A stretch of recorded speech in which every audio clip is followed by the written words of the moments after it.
everybody, and welcome into Blue Jays Today, coming to you from the Sports Interaction Studio. I'm your host, Nicholas Playalog. And I'm your host, Adam Peddle. And guys, we got to react to that Game 3 win by the Blue Jays where they spanked the Mariners 13-4. They're back alive, everybody. They're in this series, now down just 2-1, but the job is not finished. As we know, of course, it's a best of 7. You got to win 4 if you want a chance to go to the World Series. We're going to break down what happened last night, what we liked, and also looking ahead at tonight's game with Max Scherzer on the bump, a giant question mark for Blue Jays fans. But before we get into it, make sure to hit that like button, smash that subscribe button. Also, if you have the ability, hit that hype button. It helps out small creators like ourselves grow larger. Man, that was such a good game to watch last night because I was saying, like, if they don't spank them like 12 to 13 runs, it feels like, you know, we that offense needed to show themselves and prove themselves that they could do it again, and they did. So it gives me confidence moving forward into the next game. Like, okay, yes, we're back. What we were doing in the first 2 games,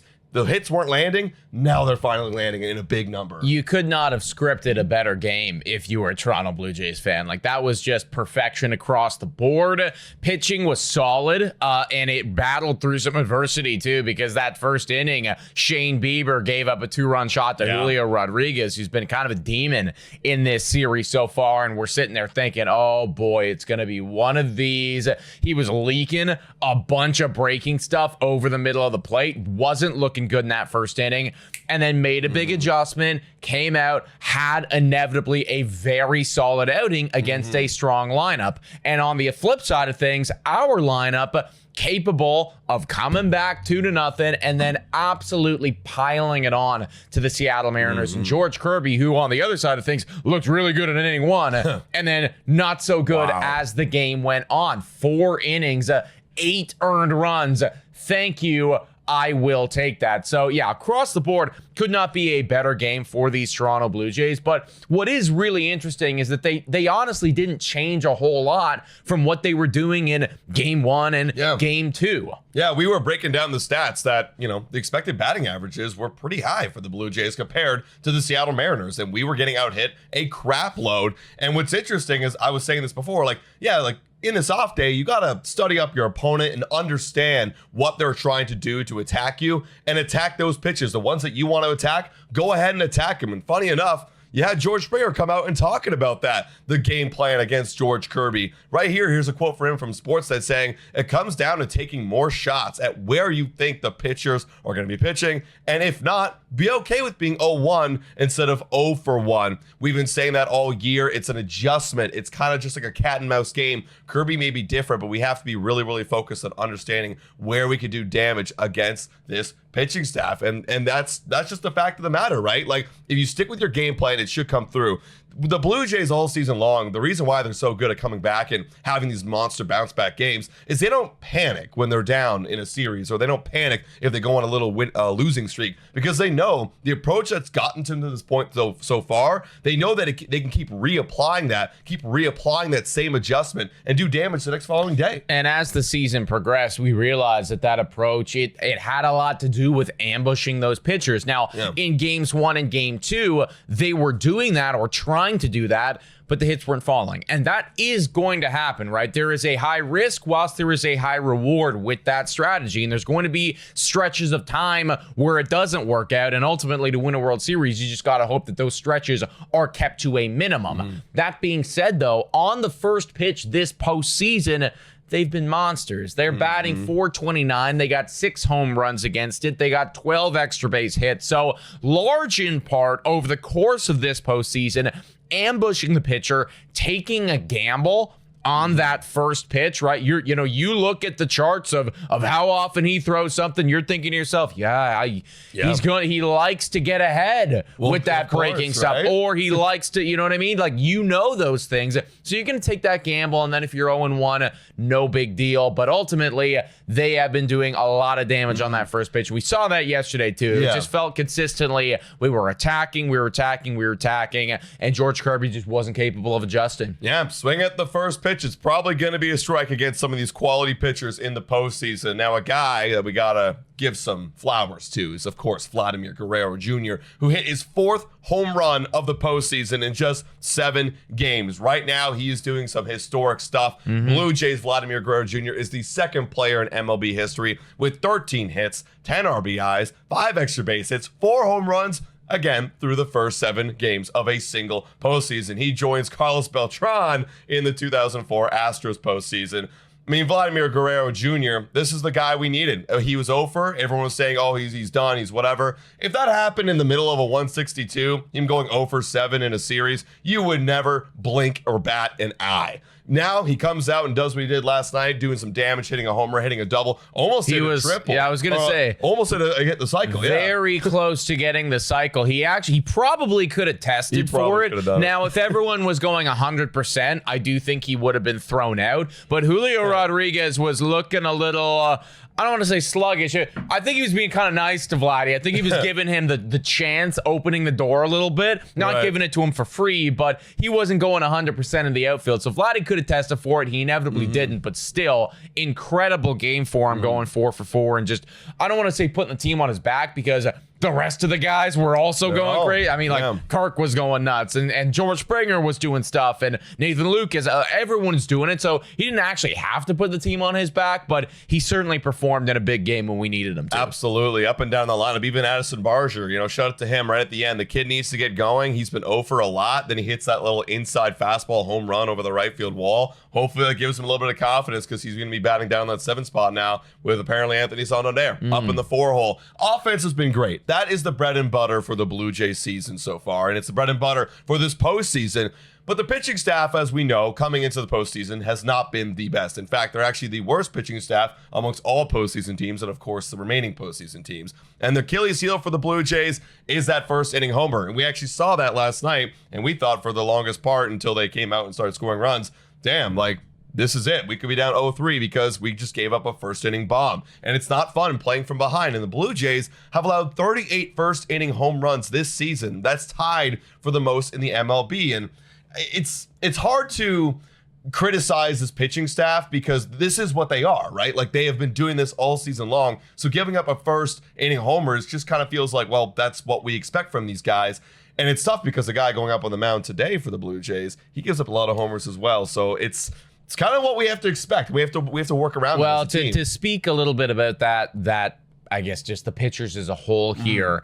It's too late now, but I do think that there is a mild roster construction issue with the Toronto Blue Jays. If they don't go on to win the World Series, then there will be talks about how, well, the pitching wasn't invested enough into, or we didn't have enough good starting pitching walking in the postseason. And I honestly do think that's a very fair criticism. Yeah. I mean, Kevin Gausman is great, and we love Kevin Gausman, but then you got a rookie who is, started a handful of games in his career, and again, been good, but it's we're gambling right here. We are full on gambling. You're going to have Max Scherzer tonight, and we're going to break him down a little further and talk about that game, but things haven't been looking good for him recently. On the brink of retirement. And then you got Shane Bieber, who's coming back from a year and a half of Tommy John, and nobody else really. So, yeah, there is a critic or a criticism to be made about the pitching staff as a whole, and that's why you ultimately need to see this Toronto Blue Jays offense drop 13 on them to stand a fighting chance. And I do believe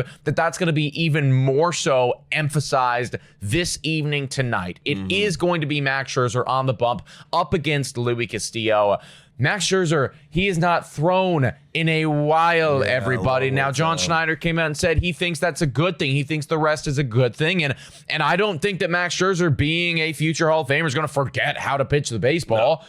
But I do think that there is an element of rhythm, and having that rhythm is important. But he don't got it right now. And the reason he doesn't have it is because leading up to this, Things were not good, everybody. A 10.2 ERA in the month of September.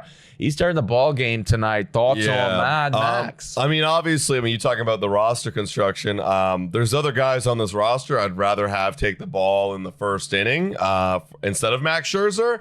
But this is the way they're going. I would have probably started off with a Louis Varland and then rolled into Max Scherzer. And the reason why, if you want to point to any stats or analytics, John Schneider and the Toronto Blue Jays, you got to look at the fact that through the first inning, Max Scherzer does not have it. Now, this could just be a fact of he actually needs to get ramped up himself and whatnot, but also could be an element that these best hitters on the opposing lineups are ready to attack Max Scherzer. We saw at the end of the season when that caused that 10-plus ERA, he was throwing a lot of off-speed stuff, and the off-speed stuff was getting hit, and it was out of the zone. It was off-speed, breaking stuff out of the zone, but they were going down, and they were getting it because they knew, hey, this guy's trying to put me out with this off speed, I'm going to hit it over to the right field or hit it over the wall and do some damage. So for me, whether it be the first inning or just the way that he's, or the people he's attacking, I would have still started with a Louis Varland in the first inning, kind of like an opener day, and then lead into a Max Scherzer. You're probably going to pitch Louis Varland anyways in against the best hitters in the lineup. You might as well do it in the first inning, then have Max Scherzer go and give you the bulk rest of the way. That'd be my armchair manager decision. But obviously, this is the decision they made. What do you feel about the decision they made? I don't hate what you're suggesting. I also wouldn't hate the idea of starting with Chris Bassett or utilizing him a bit more. I feel like I have a little bit more trust with him right now than Max Scherzer. It is scary times because when he was on the bump leading up to the postseason, it was abundantly clear this guy can't make a postseason start, and that's the situation that we're in right now. They're trusting their guy. They're trusting the veteran leadership. And I'll also say this, right? The whole reason that they brought Max Scherzer in to begin with is to make this start. This one right here. All right. All that other stuff in the playoffs, I guess that's just the cherry on top of what they really were hoping for, which is, can you make a playoff start for us? And can you show that veteran leadership on the mound? And whilst a lot of the recent numbers will indicate, no, it's not going to go well. Right. There is also the element that this guy's a fucking dog. Yes, he is going to the Hall of Fame, and he has won a World Series before, and he has done it in the biggest moments more than any single other individual on either of these ball teams ever have. Look, he's got 143 career postseason innings, in 30 games. This will be his 31st game in the postseason. I think we can It's a full season. Literally, it's an entire season. So, there might be some element of hey, I've been here, I've done that, I'm not going to panic, where other guys might go ahead and they might panic. But there's also the other element that we got to face reality, and you are kind of near the end of your career and you're not pitching that well. So, it's wild and risky, but it just goes to show, like you said off the top of the segment, got to hammer home the offense. You have to hammer home the offense. I don't believe that we are going to be shutting them out in any capacity tonight. Yeah. In fact, I think that they're probably going to put up 5 or more. So if you're the Toronto Blue Jays lineup, you got to deliver it against Luis Castillo. So let me ask you, before we move to Luis Castillo, what would be your approach after? How long is Max Scherzer going in this game for you? How quick is the hook, and when do you hook him? What's the game plan here? Well, let's call a spade, guys. You don't want to be down 3-1. It's do or die pretty much every game from here on out. It's do or die. So I think that the leash is it's so much shorter than it is for anyone else. I don't want to see anybody in the comments. I don't want to see anybody on Twitter getting angry at, John pulled Max in the second because, but he was cooking. No, I don't care. If there is 2 people on base, I think that you're starting to have that conversation. Honestly, if you see him they're all getting on that breaking stuff, get him out. That's where we saw the blow up innings. One that we saw, was it against? What was the team right at the end? It was against a lot of teams. It was against a lot of teams where they destroyed us in the first inning and it was basically over. If you start to see that, you got to get ready. You got to go immediately. And, I'm taking my Louis Varland. I'm throwing him out there to get out of the inning, and then I'm going somewhere down the line, Bassett 2 innings, and then it's basically a bullpen day for me. Scherzer, Max, if you can somehow get 5, cut that off. That's a win. Yeah, great. But 3 is what I'm expecting right here of Max. Honestly, me too. And that would be if you can go 3.